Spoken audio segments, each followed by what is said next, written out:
आसपास बाद में रखूंगा, ये पहले रखूंगा, पहले ही रखूंगा शायद, पहले सर सब होने टेस्ट दूंगा। हाँ टेस्ट ऑनलाइन होगा 5 बजे के बाद। मैं सबको अभी इन्फॉर्म करूंगा ना, हर ग्रुप में मैसेज आएगा कि कितने बजे टाइम, कितने क्वेश्चन आएंगे, कौन से चैप्टर का है, कितने देर का टेस्ट है, वो सब अभी करूंगा अभी शाम को, हर ग्रुप में मैसेज आएगा। Okay sir. है ना, सबका टेस्ट है कल, है ना, कितने क्वेश्चन आएंगे, कितने नंबर का होगा, कितने बजे होगा, कितने मिनट का होगा, राम राम भाई, अरे भाई, तो सब कुछ लिखूंगा। ठीक है, अरे उसको बता देता यार अवैस, वो आता था, क्या नाम है उसका, शिवम परसर।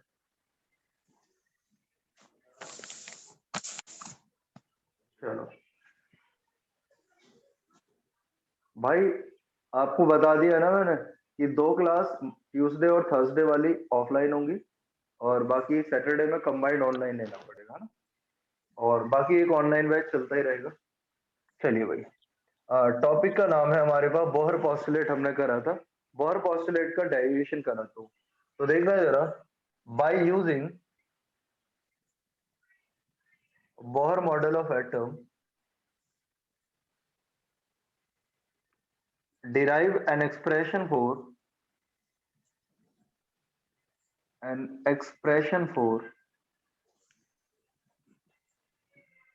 सबसे पहले ऑर्बिटल रेडियस, जिनका दोबारा हो रहा है कोई दिक्कत नहीं, दोबारा रिपीट पढ़ लो, orbital radius, orbital speed, time period,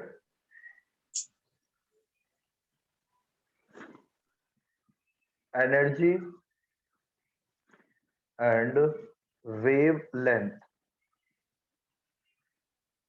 है ना, ये 5 हमें करने हैं।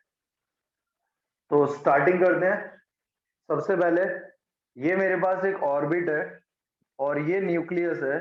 बच्चों न्यूक्लियस पे चार्ज Ze होता है। क्लास रिकॉर्ड हो रही है तो आपको इसकी रिकॉर्डिंग की लिंक मिल जाएगा थोड़ी देर बाद। ये रेडियस R है, ठीक है, और ये इलेक्ट्रॉन जो है v रफ्तार से अपनी ऑर्बिट में घूम रहा है। ये इलेक्ट्रॉन जो है v रफ्तार से अपनी ऑर्बिट में घूम रहा है। तो हमें पता है बोहर के पोस्टुलेट हमने पढ़े हुए हैं तीनों। तो पहला पोस्टुलेट से मैं जो निकाल रहा हूं बच्चों वो ऑर्बिटल रेडियस निकाल रहा हूं। ऑर्बिटल रेडियस, ऑर्बिटल रेडियस कैसे निकालेंगे? बोहर फर्स्ट पोस्टुलेट यूज करेंगे पहले। बोहर का फर्स्ट पोस्टुलेट क्या कहता है कि mv² बराबर के Ze²/r²। Centripetal force is equal to electrostatic force between the nucleus and electron. तो R से एक R कैंसिल हो जाएगा, तो mv² इज इक्वल टू आ जाएगा के Ze²/r। This is your first equation. Now using Bohr second postulate, Bohr second postulate, Bohr का second postulate क्या कहता है कि mvr is equal to NH/2π। भाई हमें यहाँ पर R की वैल्यू निकालनी है तो हम यहाँ पर V को रिप्लेस करेंगे। तो V बराबर आ जाएगा NH/2π इंटू में M इंटू में R, इक्वेशन नंबर 2। अब इस 2 को मैं फर्स्ट में पुट करूंगा। बच्चों मैं फिर बता देता हूं, जो हम टॉपिक पढ़ रहे हैं बोहर पोस्टुलेट के ऊपर पढ़ रहे हैं, ठीक है ना। तो ऑर्बिटल रेडियस निकाल रहा हूं मैं, पुट सेकंड इन फर्स्ट। दूसरी इक्वेशन को मैं फर्स्ट में पुट कर रहा हूं, तो यहाँ पर m as it is, v की जगह ये लिख रहा हूं, कितना n² डिवाइडेड बाई 2πmr की जगह 4π² बराबर कितना kZe²/r। भाई हमने बोहर के पोस्टुलेट पढ़े हुए, फिर बता रहा हूं आप लोगों को। m से m कट जाएगा, R से एक R कट जाएगा, तो R बराबर आ जाएगा n²h² अपॉन में k Ze² इंटू में 4 पाई स्क्वायर m। ठीक है, ये बात समझ में आ गई आप लोगों को? Yes sir. ठीक है, अब बच्चों हमें h की वैल्यू पता है 6.6 इंटू 10⁻⁻34 जूल सेकेंड। k की वैल्यू पता है 9 इंटू 10⁻9। e की वैल्यू पता है 1.6 इंटू 10⁻⁻19। पाई की वैल्यू पता है, m की वैल्यू होती है 9.1 इंटू 10⁻31 kg। जब हम इन सब की वैल्यू पुट करते हैं तो रेडियस का फॉर्मूला आता है r बराबर 0.529 इंटू 10⁻⁻10 n स्क्वायर अपॉन में z। सही है ना भाई? तो ये हमारे पास r का फॉर्मूला आ गया फॉर न्यूमेरिकल पर्पस। तो जब भी हमें न्यूमेरिकल करना है तो हम इस फॉर्मूले का प्रयोग करेंगे, तो ये फॉर्मूला आपको रटना है। अब अगर हम स्पेशली फॉर हाइड्रोजन के लिए बात करें, फॉर हाइड्रोजन, तो हाइड्रोजन के लिए Z की वैल्यू 1 हो जाएगी, तो R जो आ जाएगा NH ऑर्बिट के लिए, N का मतलब जो आपको N की वैल्यू दे रखी होगी उसके हिसाब से 0.529 इंटू 10⁻⁻10 n स्क्वायर। बोलो सही है क्या ये? मयंक, ये वैल्यू गिवन होंगी भाई फ्रंट पेज पे, और नहीं होंगी तो तुम्हें याद करनी पड़ेगी। ये बहुत कॉमन वैल्यूज है जो काफी बार यूज होती है कई जगह। तो ये हाइड्रोजन के लिए ये फॉर्मूला आ गया। अब भाई वंश भाई, हमें एनसीईआरटी में भाई कोमल, हमें एनसीईआरटी में क्वेश्चन दिया हुआ है जिसमें बोला है हाइड्रोजन एटम की रेडियस निकालनी है n बराबर 1 के लिए, 2 के लिए। तो बस हमें जस्ट क्या करना है, n की वैल्यूज रिप्लेस करनी है। 1 के लिए फर्स्ट ऑर्बिट के रेडियस पूछिए तो यहाँ 1 रखना है, तो R1 आ जाएगा। 2 के लिए पूछेगा तो 2 रख देना है, 3 के लिए पूछेगा तो 3 रख देना है। जिस भी ऑर्बिट के लिए पूछेगा उसके लिए आपको ऐसे करना पड़ेगा। ठीक है, इसके बाद इसका स्क्रीनशॉट ले लो ताकि मैं थोड़ा साफ साफ लिख पाऊँ, कॉर्नर में गुचड़ गुचड़ हो जाएगा। पेज नंबर 1 है ये, मैं पेज नंबर 1 डाल देता हूँ ताकि बाद में तुम्हें आइडेंटिफाई करने में आसानी हो। बच्चों इसका स्क्रीनशॉट ले लो। आज फिर उन सर वीडियो क्वालिटी सही नहीं आ रही। वीडियो क्वालिटी वंस थोड़ा नेटवर्क इशू होगा मेरे भाई तुम्हारा। अगर ऐसा इशू होता है तो आप लोग क्या, एक बार डिस्कनेक्ट होके दोबारा कनेक्ट हो जाया करो तो सही हो जाता है। और अगर वंस नहीं भी आएगी ना, मान लें नेटवर्क इशू की वजह से, तो क्या होगा, रिकॉर्डिंग में तुम्हें भेज दूंगा, तो रिकॉर्डिंग से भी आप आराम से समझ लोगे। जैसी आ रही है अभी फिलहाल मैनेज कर लो। ठीक है भाई, चलो स्क्रीनशॉट ले लो इसका। मेरी वाली जो आएगी एकदम 5G चल रहा है मेरा, बढ़िया, तो मेरा साफ बढ़िया सुंदर रिकॉर्ड होगा। हो गया भाई, ये साफ कर देता हूँ। चलिए भाई, भाई साहब सब्जी का छौंक ऐसा लगा, मजा आ गया, नाक क्या सब जो ओपन हो गया। देखो भाई, दूसरा है हमारे पास ऑर्बिटल स्पीड। अब ऑर्बिटल स्पीड क्या होता है निखिल भाई? ऑर्बिटल स्पीड का मतलब जितनी रफ्तार से इलेक्ट्रॉन अपनी ऑर्बिट में घूम रहा है वो क्या है, उसकी ऑर्बिटल स्पीड है ना। तो देखो कैसे निकालेंगे, वही दोबारा से using Bohr first postulate. Bohr first postulate, Bohr first postulate क्या कहते हैं, mv square by r is equal to k Z e square by r square.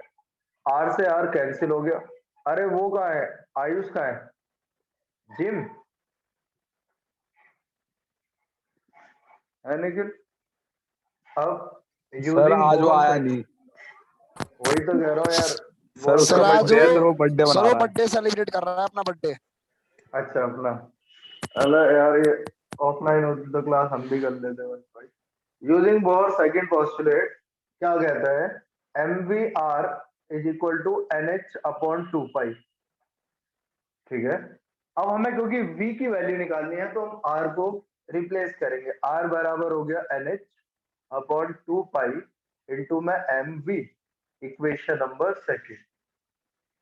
अब इस r को मैं यहां पुट करूंगा, पुट सेकेंड इन फर्स्ट, तो क्या आएगा बच्चों, एम वी स्क्वायर बराबर k Z e square by r. R की वैल्यू कितनी है, NH अपॉन में 2 pi m v. 2 pi m v चला जाएगा ऊपर, एम से एम कट जाएगा, तो v बराबर आ जाएगा के जेड ई स्क्वायर इंटू में 2 पाई अपॉन में एन एच। यही आएगा ना भाई। इस भाई सीधा सीधा है, डेरिवेशन एक तरफ से स्टार्ट करो, एंड तक चलते जाओ। 2 पाई एम भी ऊपर आ गया, एम से एम कटा, वी से वी कटा, ये बचेगा। अब यहाँ पर बाकी सब वैल्यू हमें पता है, इसलिए सबको पुट करने के बाद मेरे पास जो फॉर्मूला है 2.16 इंटू 10 की पावर 6 जेड अपॉन में एन, ये आंसर आएगा मीटर पर सेकंड में। ये मीटर पर सेकंड है, यूनिट, ये यूनिट है, ठीक है।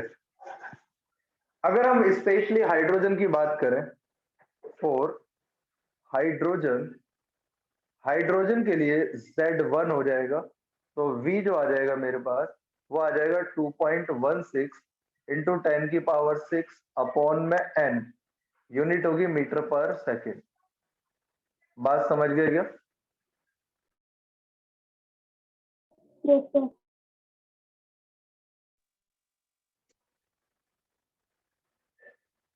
हिमांशु शर्मा कौन है भाई? हिमांशु तो अपना एक है, हिमांशु सिंह ये तो अपना ही है। तो भाई हिमांशु शर्मा कौन है भाई? हिमांशु शर्मा भाई,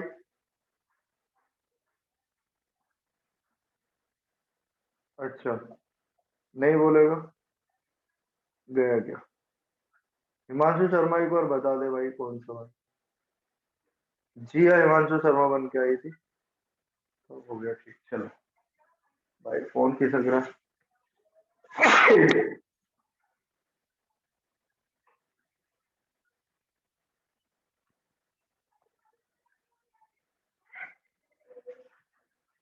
ठीक है,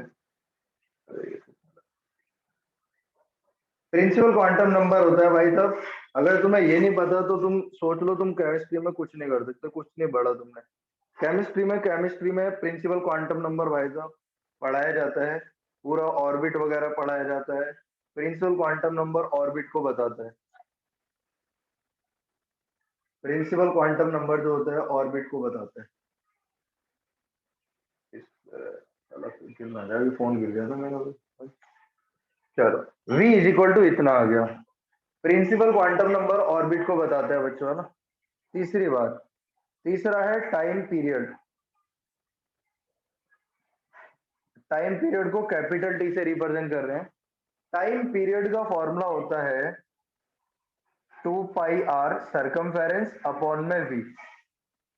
एक चक्कर लगाने का समय, अर्थात वो एक चक्कर लगाने का समय टाइम पीरियड होता है, और अगर एक चक्कर लगाएगा तो 2 पाई आर चलेगा अपॉन में v।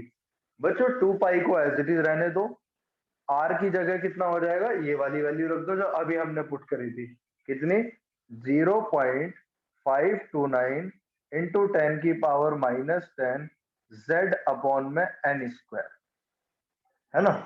अब नीचे v की वैल्यू रखो, v की वैल्यू कितनी है, 2.16 इंटू 10 की पावर 6 जेड बाई एन, है ना। उल्टा कर दिया क्या मैंने? आर की वैल्यू सही लिखी है ना मैंने, N square by Z square आएगा क्या? Sir N square by Z आएगा।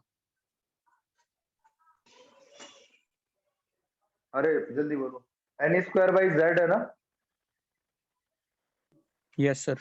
तो एन ऊपर चला जाएगा, तो टाइम पीरियड आ जाएगा 2 इंटू में 3.14 इंटू में 0.529 इंटू में 10 की पावर -10 इंटू में N square divided by 2.16 into में 10 की पावर 6 अपॉन में जेड स्क्वायर। इसको 1.5 सर एन ऊपर, क्यूब हो सर एन जाएगा। क्यूब होगा। n क्यूब हो जाएगा। हाँ ये रहा। अब ये तो बताओ मेरे को कि इसको सॉल्व करा था किसी बच्चे ने? यस सर सर, ये इसका आ रहा है 1.5 इंटू 10 की 10 to पावर the -16। तो 1.5 into 10 to the power -16 n cube upon में z स्क्वायर सेकंड में आएगा ये। ठीक है भाई, तो टाइम का फॉर्मूला ये आ गया 1.5 इंटू 10 की पावर -16 n क्यूब अपॉन में z स्क्वायर सेकंड। क्लियर है क्या सबको? अब अगर आपको इसमें बोलेगा फॉर हाइड्रोजन के लिए, तो z की वैल्यू कितना रख देंगे बच्चों हम? 1। तो टाइम पीरियड जो आ जाएगा हाइड्रोजन के लिए, हाइड्रोजन एटम में जो इलेक्ट्रॉन है उसका टाइम पीरियड अलग अलग ऑर्बिट में पूछा अगर जाएगा तो आपको ये फॉर्मूला लगाना है। हाइड्रोजन एटम में इलेक्ट्रॉन का टाइम पीरियड अलग अलग ऑर्बिट में अगर पूछा जाएगा तो आपको ये फॉर्मूला लगाना पड़ेगा। बात समझ में आ गई कहाँ यूज करना है? इसका स्क्रीनशॉट ले लो भाई, ये 2 नंबर है।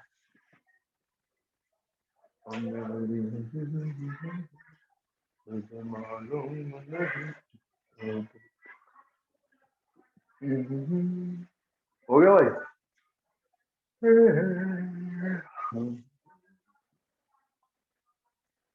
अरे हो गया, ठीक है। अब आ जाते हैं अगले पे। अगला है हमारे पास जो हमने याद करो एनर्जी निकालनी है ना। तो बच्चों एनर्जी कैसे निकालेंगे? अरे सोनू आए हुए है क्या?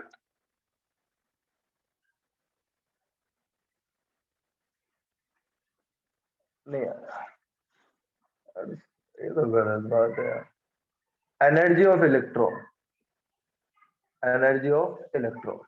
बच्चों इलेक्ट्रॉन की एनर्जी, तो एनर्जी ऑफ इलेक्ट्रॉन जो है E बराबर हो जाएगा -k Z(E²/2r। यही फॉर्मूला हमने पहले पढ़ा हुआ है पिछली क्लास में, है ना? -kZe²/2r। और R का फॉर्मूला अभी हमने पढ़ा है बोहर पोस्टुलेट में, R बराबर n²h² अपॉन में kZe², 4π²m। 4π²m था, 4πm था?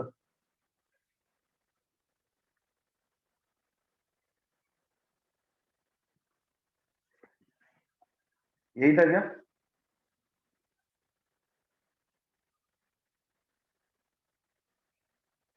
π² है।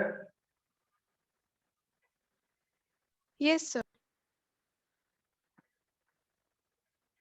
π²m है ना? तो अब यहाँ पर E की वैल्यू निकालने के लिए हम क्या करेंगे? -k ZE² अपॉन में 2 इंटू R की जगह n²h² अपॉन में kZe², 4π²m। 2 से 2 कट जाएगा, सब ऊपर चला जाएगा, तो E बराबर आ जाएगा -k² Z² e⁴ 2π²m upon में n²h²। ये एनर्जी का फॉर्मूला आ गया। ठीक है भाई, ये बोहर पोस्टुलेट से कर रहे हैं सब कुछ। सबसे पहले अगर हम बात करें, सबकी वैल्यू पुट कर दें, तो E की वैल्यू जो आएगी -13.6 Z² अपॉन में n²। ये EV में आएगा। EV का मतलब होता है इलेक्ट्रॉन वोल्ट। ये जो आंसर आएगा वो इलेक्ट्रॉन वोल्ट में आएगा। अब फॉर हाइड्रोजन के लिए, हाइड्रोजन के लिए Z जो है 1 हो जाएगा, तो एनर्जी का फॉर्मूला आएगा -13.6 अपॉन में n² EV। EV मतलब इलेक्ट्रॉन वोल्ट। समझ गए ये बात? अब आपको इलेक्ट्रॉन वोल्ट वाले को याद रखना है, और अगर इसको आपको जूल में कन्वर्ट करना है तो आपको क्या करना पड़ेगा? इसको 1.6 इंटू 10 की पावर -19 से मल्टीप्लाई करना पड़ेगा। समझ गए ये बात? अब आ जाते हैं इसके अंतिम पड़ाव पर, और क्या निकालना है? Wavelength. wavelength of photon, wavelength of photon। अब ये फोटोन कहां से आएगा, कैसे आएगा, उसके लिए बोहर ने बताया हुआ है। देखिए भाई सारे लोग, मान लो कोई इलेक्ट्रॉन बाहर वाली ऑर्बिट में रिवॉल्व कर रहा है, ये यहां पर, ये इनिशियल है, ये फाइनल है। तो आपको पता होगा बाहर जितना हम न्यूक्लियस से दूर जाते जाएंगे एनर्जी बढ़ती जाएगी, और अगर हम अंदर आएंगे तो एनर्जी निकलेगी। तो मान लीजिए कोई इलेक्ट्रॉन बाहर वाली ऑर्बिट से अंदर की तरफ आया, तो बाहर से जब अंदर की तरफ आया तो ये एनर्जी रेडिएट करेगा या एमिट करेगा। अब ये जो एनर्जी एमिट करेगा वो एनर्जी जो होगी वो फोटोन की एनर्जी की फॉर्म में होगी। तो बोहर का third postulate, Bohr third postulate, Bohr third postulate का प्रयोग कर रहे हैं। क्या? एच न्यू बराबर ई इनिशियल माइनस ई फाइनल, एच न्यू बराबर ई इनिशियल माइनस ई फाइनल। अब एच न्यू की जगह सी बाई लैम्डा बराबर ई इनिशियल, तो यहां पर वैल्यू पुट कर देंगे ये वाली पूरी, तो आ जाएगा माइनस के स्क्वायर जेड स्क्वायर ई की power 4 2 pi square M upon में एन इनिशियल का स्क्वायर इंटू में एच स्क्वायर माइनस माइनस। अब फाइनल वाले के लिए रखो यही, तो माइनस माइनस क्या हो जाएगा भाई, प्लस। कितना आएगा, के स्क्वायर जेड स्क्वायर ई की power 4 2 pi square M upon में एन फाइनल का स्क्वायर इंटू में एच स्क्वायर। बच्चों जो प्लस वाला है इसको आगे लिख लो, माइनस वाले को बाद में लिख लो। तो आएगा कितना, H C by lambda is equal to, common ले लेता हूं मैं, जो कॉमन आ सकता है, के स्क्वायर जेड स्क्वायर ई की power 4 2 pi square M upon में एच स्क्वायर। तो यहां रह गया हमारे पास 1 अपॉन में एन फाइनल का स्क्वायर माइनस 1 अपॉन में एन इनिशियल का स्क्वायर। अब ये एच और सी जो है वो नीचे आ जाएगा, तो बचेगा कितना, 1 अपॉन लैम्डा, कितना हो जाएगा, के स्क्वायर जेड स्क्वायर ई की power 4 2 pi square M upon में एच क्यूब इंटू में सी 1 अपॉन में एन फाइनल का स्क्वायर माइनस 1 अपॉन में एन इनिशियल का स्क्वायर। ये जो इतनी बड़ी वैल्यू आई है इसको बोलते हैं हम आर, इसको हम लिखेंगे आर। आर का मतलब रिडबर्ग कांस्टेंट, और जो रिडबर्ग कांस्टेंट है उसकी वैल्यू होगी कितनी, 1.1 इंटू 10 की पावर 7 पर मीटर, यही थे ना। तो Yes, sir. 1 बाई लैम्डा बराबर आ गया आर, ब्रैकेट में 1 अपॉन में एन फाइनल का स्क्वायर माइनस 1 अपॉन में एन इनिशियल का स्क्वायर, ये ठीक है।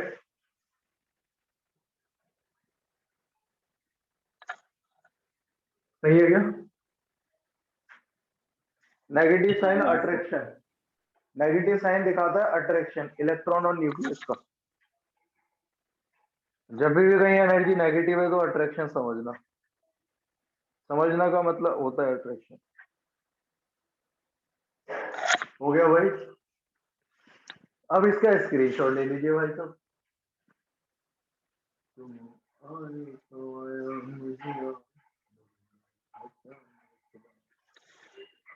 जितने दिनों के बाद देखो, तो ये जो है हमारे पास ये टॉपिक हो गया है ना। अब एक छोटा सा काम आपको खुद करना है, वो क्या है, आपको कहीं से भी ढूंढ के इसकी लिमिटेशन लिखनी है, limitation of Bohr model of atom. क्या ये आप कर सकते हैं जितेंद्र भाई? क्या आप लोग बोहर मॉडल ऑफ एटम की लिमिटेशन कर लेंगे? Yes sir. सारे लोग कर लेंगे भाई। तो limitation of Bohr model of atom आप खुद से कर लिख लेना, और आराम से कहीं से भी मिल जाएगा आपको। तो इसलिए मैं आगे स्टार्ट करता हूँ, और अब जो हम पढ़ने वाले हैं वो पढ़ने वाले हैं क्या, ये अगला टॉपिक। और टॉपिक क्या है, ये है obtain Bohr second postulate by using de Broglie hypothesis.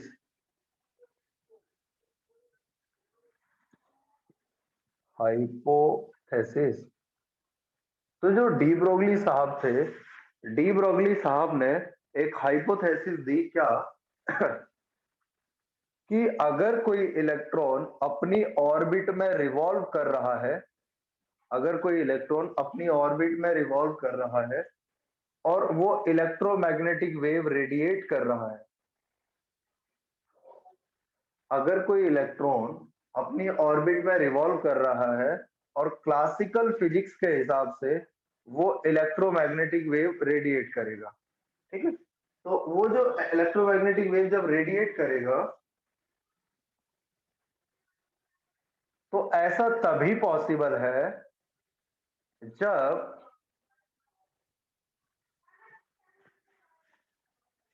जब अकॉर्डिंग टू डी ब्रोगली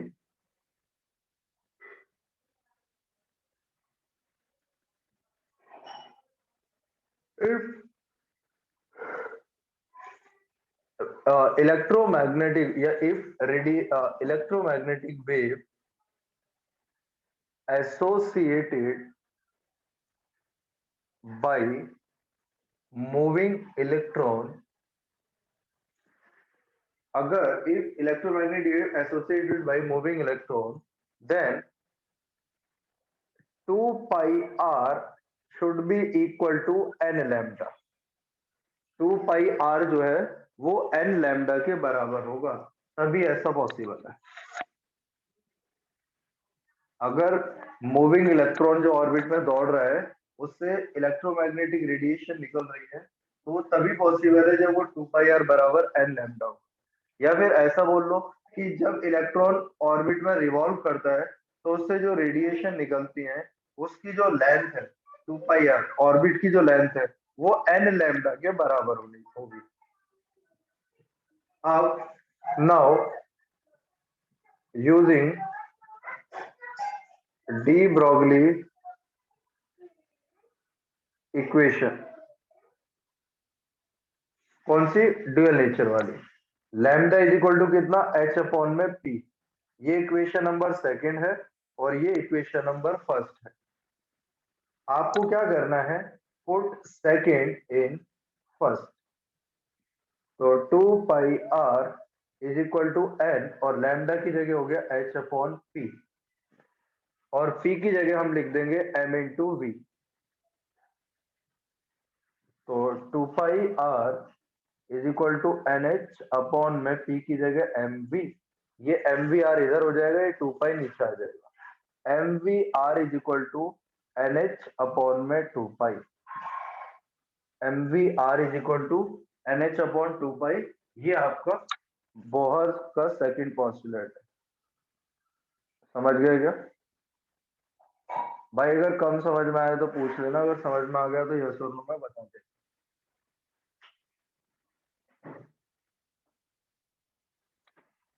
जैसा कि आप लोगों ने कोई जवाब नहीं दिया तो इसका मतलब समझ में आ गया। अरे बोल ले भैया, बोल दे जितेंद्र, मेरी आवाज सुनने को मेरे कान जाता है। जिया? हाँ सर आ गया। फिर ठीक है। वो कहाँ है? अरे वो, अरे जिया वो कोमल, पता नहीं वो क्यों नहीं ले रही क्लास। नहीं आई तो थी वो शुरू में, फिर उसे समझ में आ गया कि मेरे को क्या करना है आगे टीचर। तो स्क्रीनशॉट ले लो, पेज नंबर 2 का है, 3 का। पेज नंबर 3 है ना? अरे पेज नंबर 3 का स्क्रीनशॉट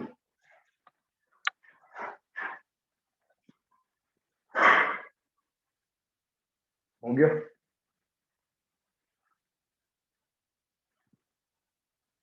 चलो आगे बढ़ते हैं। अब जो पार्ट है वो एटॉमिक स्पेक्ट्रम वाला पार्ट है और हम लोग एटॉमिक स्पेक्ट्रम वाले पार्ट को बहुत ही मन से पढ़ेंगे, है ना?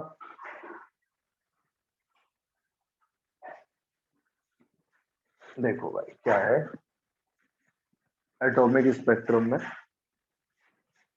देखो भाई, अरे अगर कोई कुछ बोल रहा है तो भाई मेरे पास तक कोई आवाज नहीं आ रही। Atomic spectrum, atomic spectrum. अब एटॉमिक स्पेक्ट्रम के बारे में हम बात करते हैं। तो भाई हुआ क्या, अब मैं एक बात समझाता हूँ आप लोगों को। ये मेरे पास एक वैक्यूम ट्यूब है,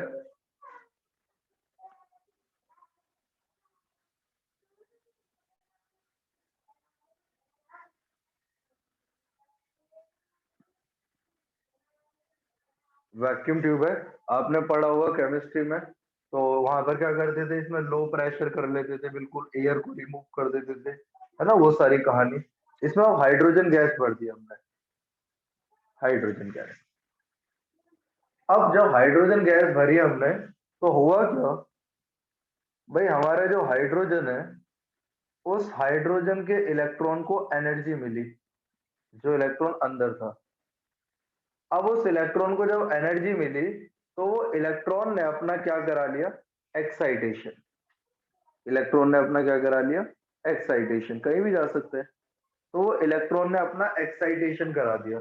तो जब इलेक्ट्रॉन ने अपना एक्साइटेशन करा दिया, मतलब बाहर की तरफ गया कहीं भी, अब क्या हुआ, अब वो इलेक्ट्रॉन वहां पर तो स्टेबल होगा नहीं, क्योंकि कोई भी इलेक्ट्रॉन उसी ऑर्बिट में रिवॉल्व करेगा जिसमें उसका एंगुलर मोमेंटम mvr nh/2 के बराबर होगा। तो अब ये क्या होता है, ये वापस से जंप करता है, यहाँ पर आता है ग्राउंड स्टेट में। जब ये वापस अपनी ऑर्बिट में आता है, जब ये ट्रांजिशन करता है वापस से, ये जो टर्म है यहाँ पर इसके लिए वर्ड यूज करते हैं ट्रांजिशन,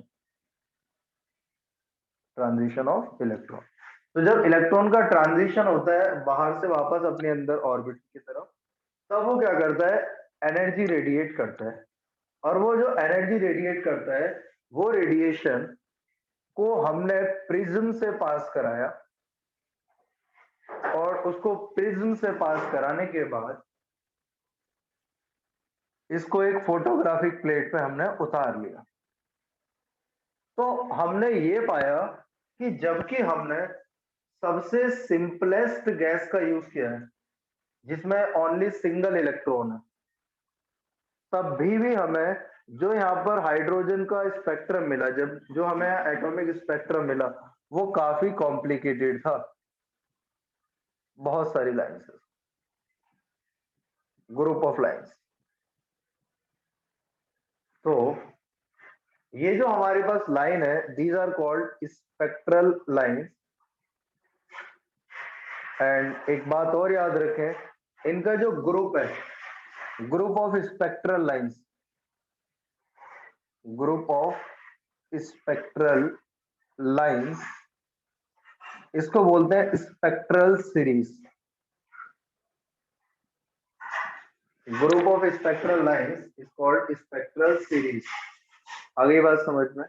तो अलग अलग साइंटिस्ट ने हमें अलग अलग तरीके से इसको ऑब्जर्व करके बताया कि अगर ट्रांजिशन इस वाली ऑर्बिट में हुआ होगा तो क्या हुआ होगा, अगर इस वाली ऑर्बिट में हुआ होगा तो क्या होगा, वो सारा इन्होंने अपना मैनिपुलेट करके और हमें बता दिया।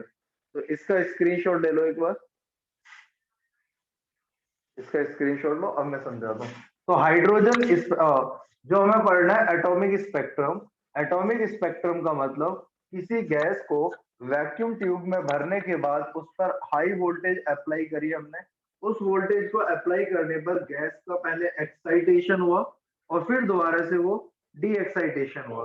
जब इलेक्ट्रॉन हायर ऑर्बिट से वापस अंदर लोअर में आया, तो उसने एनर्जी रेडिएट करी। आपने देखा होगा कि हमारी जो ट्यूबलाइट होती थी, उस ट्यूबलाइट के अंदर यही प्रोसेस होता है। उसके अंदर गैस होती है, गैस के इलेक्ट्रॉन का एक्साइटेशन होता है, फिर उसका डी एक्साइटेशन होता है, तो वो रेडिएशन निकालते हैं। सही है भाई? तो अब हमें क्या करना है, इस जो हमें ऑब्जर्व हुआ है उसको स्टडी करना है, जिसको हम बोलते हैं क्या, एनर्जी लेवल डायग्राम। चलिए इसका स्क्रीनशॉट ले लो, जो मैंने बोला है भाई वो मैंने बता दिया कि इलेक्ट्रॉन एनर्जी लेके बाहर गया पहले, फिर वो वापस बाहर से जब अंदर आया तो उसने रेडिएशन निकाली, उन एनर्जी को, उस रेडिएशन को जब हमने प्रिज्म से पास कराया तो हमें इस तरह की फॉर्मेशन में एक स्पेक्ट्रम मिला। इसको बोलते हैं, हम जो स्पेक्ट्रम मिल रहा है इसको बोलते हैं line emission spectrum. Line emission spectrum, ठीक है। चलिए भाई, इसका स्क्रीनशॉट ले लीजिए और बता दो मेरे को स्क्रीनशॉट हो जाए।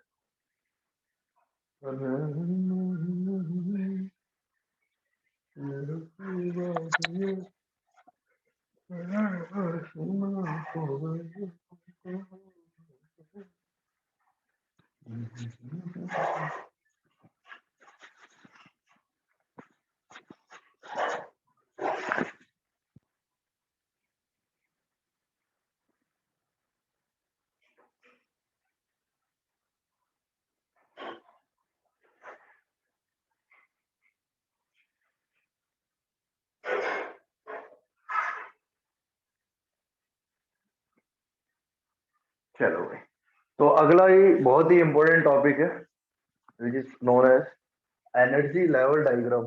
भाई साहब, आप इस चैप्टर में इसको तो ये मान लो भाई कि ये तो पेपर में साक्षात लिख रहे हो तुम, ये समझ लो पेपर में आएगा इसमें एनर्जी लेवल डायग्राम। अब जो एनर्जी लेवल डायग्राम हम बनाते हैं ये सबसे सिंपलेस्ट एटम के लिए बनाते हैं, और वो कौन? हाइड्रोजन के लिए, ठीक है। हिमांशु शर्मा, अच्छा। तो ये हम हाइड्रोजन एटम के लिए बना रहे हैं। अगर मैं क्लास में बहुत स्ट्रिक्टली आज बोलने वाला हूँ कि नहीं पढ़ना तो कोई दिक्कत नहीं, अब बाकियों ने फीस बचा ली तो तुम भी बचा सकते हो, लेकिन क्लास प्रॉपर लेके अगर छोड़ के जाओगे बीच में तो अगली बार से ऐसा नहीं चलेगा, है ना। अरे यहाँ बेवकूफा की जो क्लास रख रहे हैं ना, पैसे दोगे तो नॉलेज भी तो ले रहे हो, तुम्हारा भी तो फ्यूचर बन रहा है, हमारा तो काम है कहीं ना कहीं पढ़ोगे वहां देना ही है, पर भाई आना पड़ेगा प्रॉपर तरीके से, 1 घंटे टिक के जो भी। Energy level diagram. अब जो एनर्जी लेवल डायग्राम है वो एनर्जी लेवल, मतलब जो साइंटिस्ट है ना ये बोहर, बोहर ने ऑर्बिट का एक नया नामकरण कर दिया। बोहर ने ऑर्बिट को ऑर्बिट नहीं बोला, उसने बोला हर ऑर्बिट एक एनर्जी लेवल को दर्शाती है, मतलब हर ऑर्बिट एक एनर्जी लेवल होती है। अरे बात समझ में। तो यहाँ पर एनर्जी लेवल मीन्स क्या? ऑर्बिट। एनर्जी लेवल का मतलब यहाँ पर ऑर्बिट होता है। अब देखिए भाई, सबसे पहले ये नीचे वाला,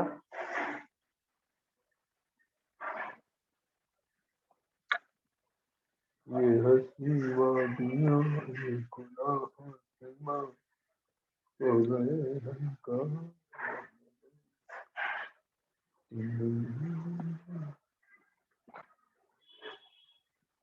अगर आपने ये पढ़ लिया ना भाई, कंपटीशन तक में क्वेश्चन आता है इस टॉपिक पे, और आसान का आसान है। तभी तो ज्यादातर बंदे क्या करते हैं, मॉडर्न फिजिक्स को पहले निपटाते हैं, क्योंकि मॉडर्न फिजिक्स एक ऐसा पार्ट होता है फिजिक्स का जिसमें क्वेश्चन इजीली हो सकता है और बहुत ज्यादा कंटेंट भी नहीं होता पढ़ने के लिए, मतलब आसान होता है ये मॉडर्न फिजिक्स जो होती है। भाई ये n बराबर 1 है, ये n बराबर 2 है, ये n बराबर 3 है, ये n बराबर 4 है, ये n बराबर 5, 6, 7 एंड इंफिनिटी। तो ये, अब ये जो फर्स्ट है ना, this is called ground level, ground level है, and ground level is called first energy level. First energy level, ground जो होता है, ग्राउंड स्टेट जो होती है वो फर्स्ट एनर्जी लेवल होता है। फिर आता है हमारे पास सेकंड एनर्जी लेवल, जैसा नाम है वैसे ही हम उसको एनर्जी लेवल बोलेंगे। ये third energy level, third energy level. फिर क्या आएगा? Fourth energy level. फिर क्या आएगा? Fifth energy level. ये इस तरीके से आपके एनर्जी लेवल के नेम है ना। अब लेकिन जो ग्राउंड स्टेट के बाद जो भी आती है उन सबको बोलते हैं एक्साइटेड स्टेट। तो ये कौन सी एक्साइटेड स्टेट होगी? First excited state, first excited state. ये क्या हो गई हमारे पास? Second excited state. ये कौन हो गई मेरे पास? थर्ड एक्साइटेड स्टेट, फिर फोर्थ एक्साइटेड स्टेट, फिर फिफ्थ। समझ पा रहे हैं आप लोग अंतर, डिफरेंस?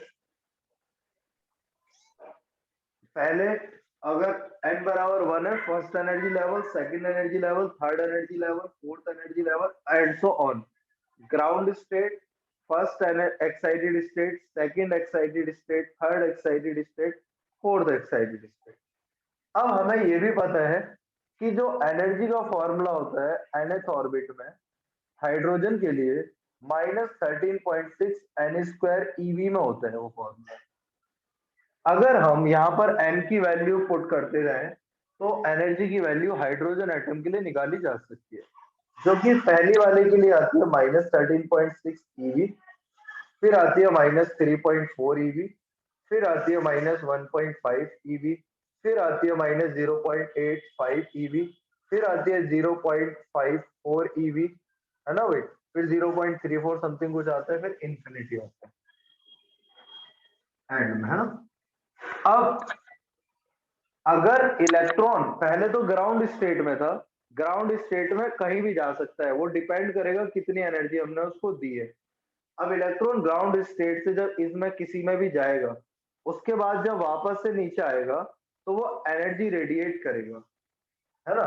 तो इलेक्ट्रॉन का क्या हो रहा है? तो हम बोलेंगे इलेक्ट्रॉन का ट्रांजिशन दिखा रहे हैं फ्रॉम हायर एनर्जी से लोअर एनर्जी में। अगर आप ध्यान से देखें तो माइनस है यहाँ पर और इंफिनिटी के लिए एनर्जी 0 है। इंफिनिटी के लिए एनर्जी कितनी है? 0। इसका मतलब सबसे मैक्सिमम एनर्जी 0 हो सकती है, पॉजिटिव तो होगी नहीं। तो ये सबसे मिनिमम एनर्जी है। अगर ये सबसे मिनिमम एनर्जी है, इसका मतलब इलेक्ट्रॉन यहाँ पर सबसे ज्यादा स्टेबल है। समझ गए क्या ये बात? यहाँ पर सबसे ज्यादा स्टेबल है ना? अब होगा क्या? तो हमने इसको एनर्जी दी, फिर ये ऊपर गया, फिर ऊपर से नीचे आया। अगर इलेक्ट्रॉन का ट्रांजिशन पहली ऑर्बिट में हो रहा है तो 2 से 1 में हो सकता है, 3 से 1 में हो सकता है, 4 से 1 में हो सकता है, 5 से 1 में हो सकता है, 6 से 1 में हो सकता है, 7 से 1 में हो सकता है एंड इंफिनिटी। अगर ट्रांजिशन ऑफ इलेक्ट्रॉन फर्स्ट में हो रहा है, मतलब ग्राउंड स्टेट में हो रहा है, तो इसको हम क्या बोलते हैं? Lyman series.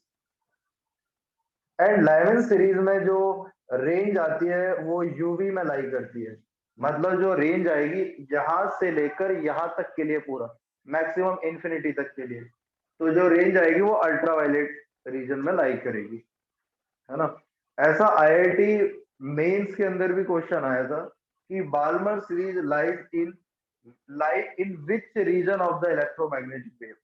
Balmer series electromagnetic wave के किस रीजन में लाई करती है, तो वो बताना था।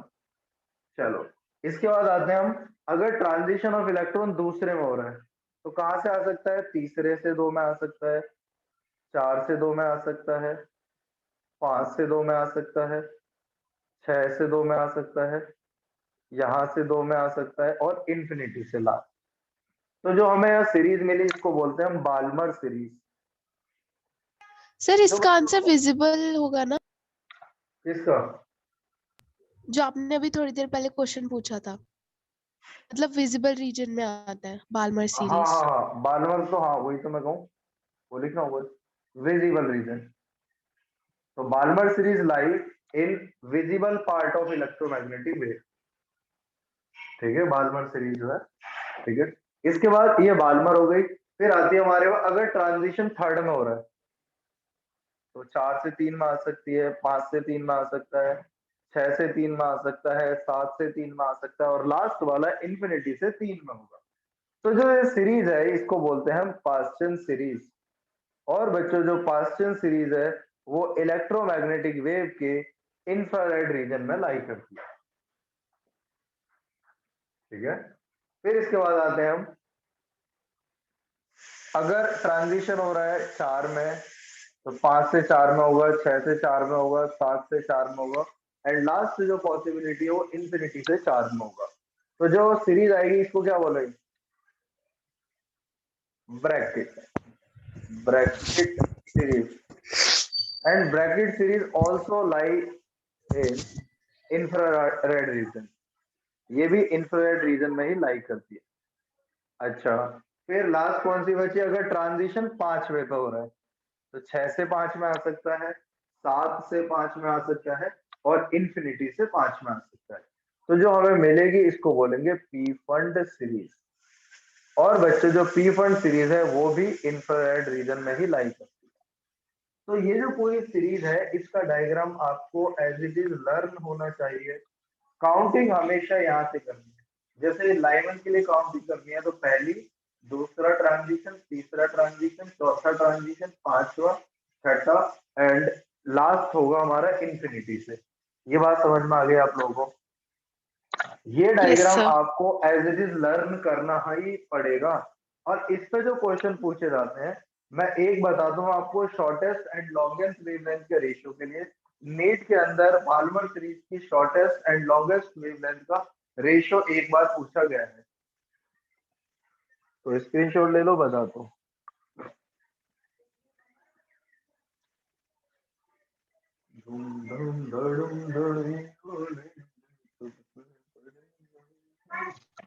हो गया?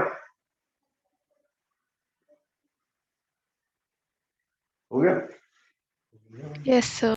तो ये क्या होता है? चलो भाई, किसके लिए करो? लाइमन, बाल्मर, पास्टन, तीन में से बताओ।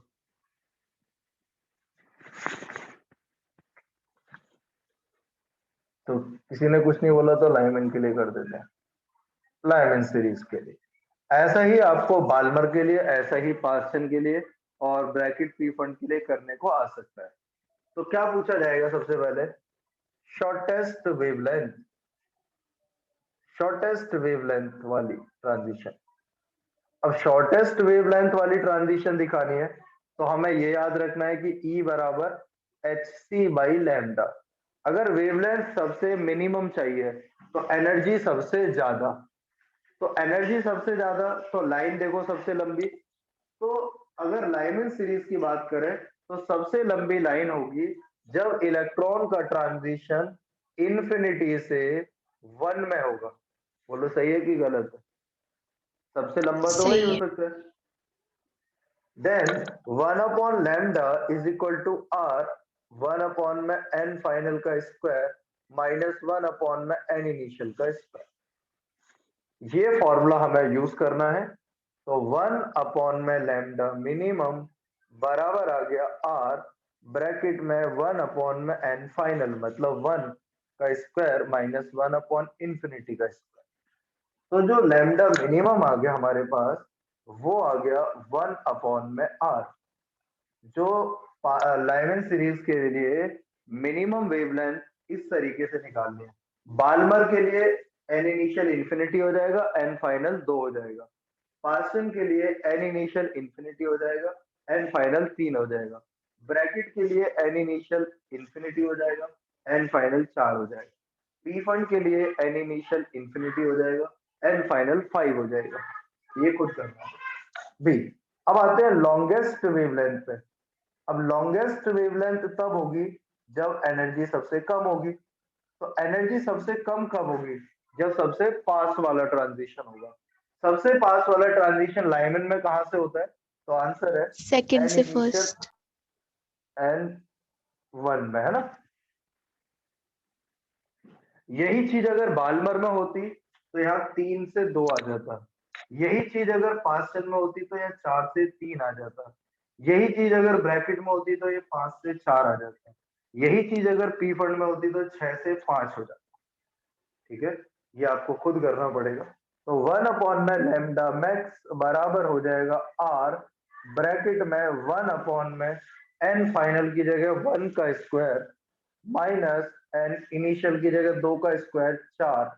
तो 1 अपॉन लैम्डा मैक्स बराबर आ गया 3 बटे ये, तो 4 3 आर बाई 4, मतलब लैम्डा मैक्स कितना आ गया? 4/3 आर। समझ गए क्या ये बात? हमें एग्जाम में ये भी पूछा जा सकता है कि इसका रेशियो क्या होगा।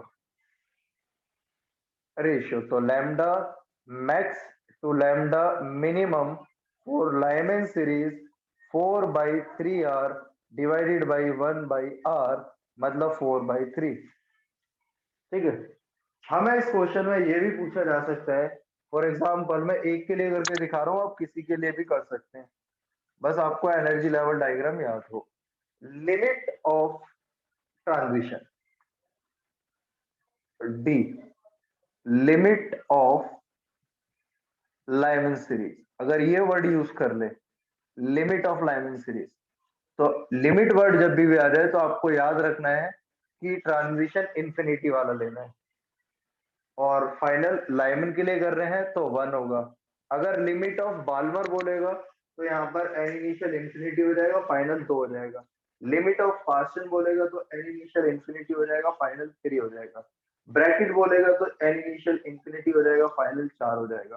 पी फंड बोलेगा तो एन इनिशियल इंफिनिटी हो जाएगा और फाइनल 5 हो जाएगा। बात समझ में आ गई क्या?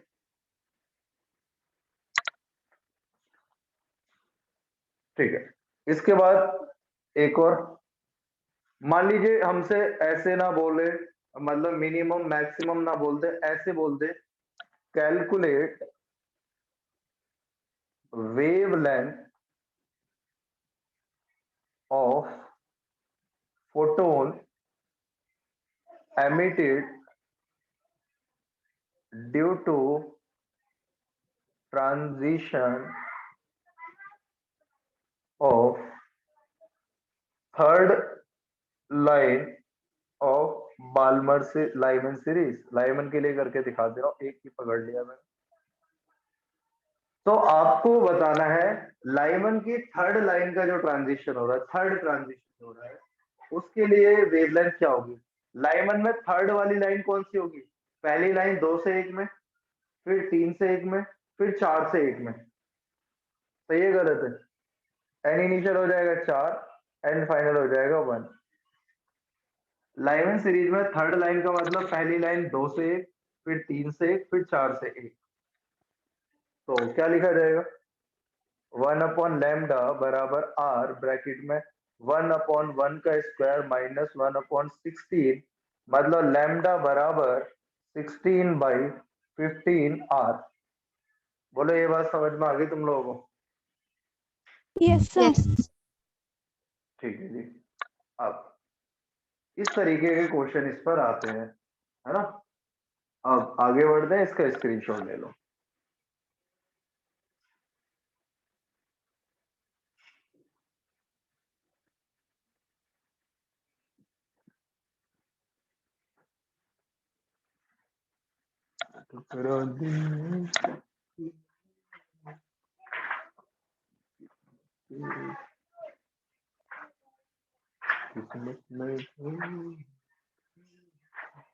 कर लिया स्क्रीनशॉट? जल्दी जल्दी बोल दो करो भाई।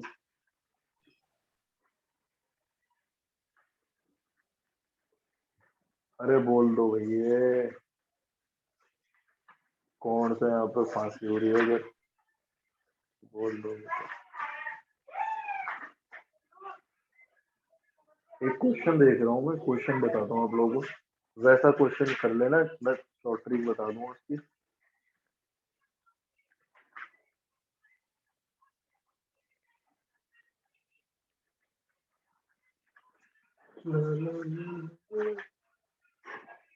देखो भाई, इसको साफ कर दूं।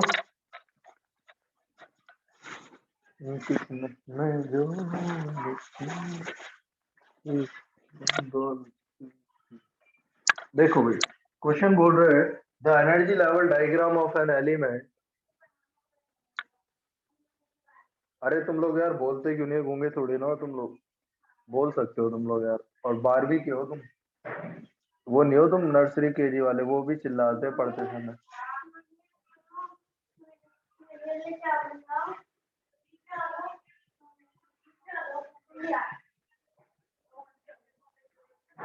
चलो आप लोग सारे लोग बताएंगे, मैं इसका ट्रिक बताऊंगा कैसे करना है आपको।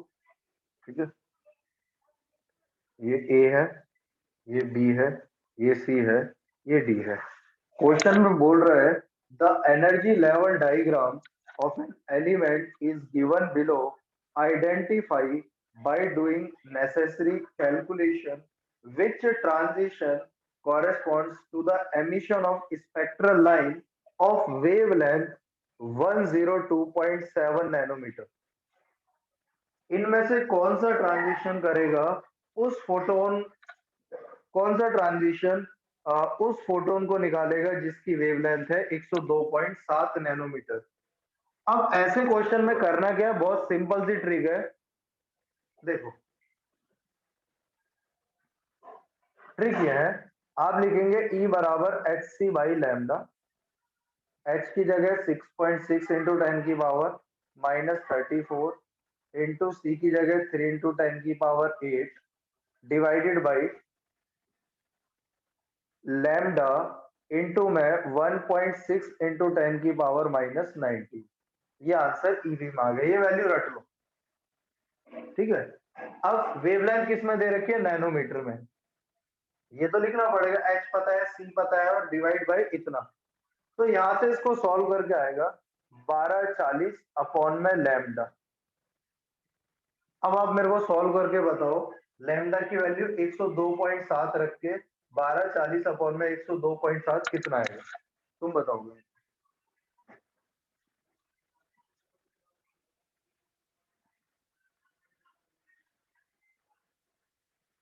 जल्दी बोलो भाई। 1240 अपॉन में 102.7 12.07 12. 07 अच्छा 12.04 का मतलब 12.1 के अराउंड है ना। yes sir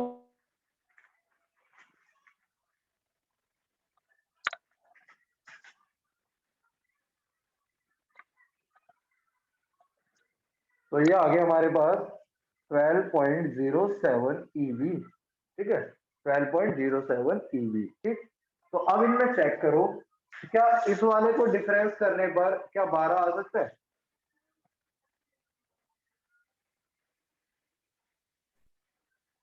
क्या इस वाले को डिफरेंस करने पर 12 आ सकता है? ये तो खुद ही 3.5 है और वो 0.8 है। क्या इसके से 12 आ सकता है? क्या इसके से 12 आ सकता है? इसको चेक करो, खुद आइडिया लगा सकते हो। 13.6 माइनस 1.5, 6 में से 5 गया 1, 3 में से 1 गया 2, 12.1 इसमें आ रहा है। सही है गलत है? जल्दी बोला सही है। करो भाई। तो कौन से, देखो हमारे, हमने पहले एनर्जी निकाली, जो एनर्जी आई। अब चेक करो उसको कि इन चारों में से किसका एनर्जी डिफरेंस 12 के अराउंड है। तो आप देखोगे इसका तो कम आएगा बहुत, इसका ही बहुत कम, इसका भी बहुत कम, इस वाले का 12 के अराउंड आ रहा है। इसका मतलब करेक्ट ऑप्शन कौन सा हुआ? D. B. D transition will emit photon of wavelength 102.7 nanometre. ऐसे करना है पेपर में। ये कैलकुलेशन एटलीस्ट लिखना तो पड़ेगा, उसके बाद में तो रटना है कि 1240 आएगा। ये तब लगाना है जब लैम्डा की वैल्यू नैनोमीटर में हो। अगर लैम्डा की वैल्यू एंगस्ट्रॉम में दे रखी हो तो आप लोगों को 12,400 करना है। अगर एंगस्ट्रॉम में दे रखी है तो 12,400 करना। एक दूसरा क्वेश्चन है बच्चों, ये एग्जाम में आ चुका है अपने सीबीएसई में, प्रीवियस ईयर में आपको दिख जाएगा। क्वेश्चन ये है,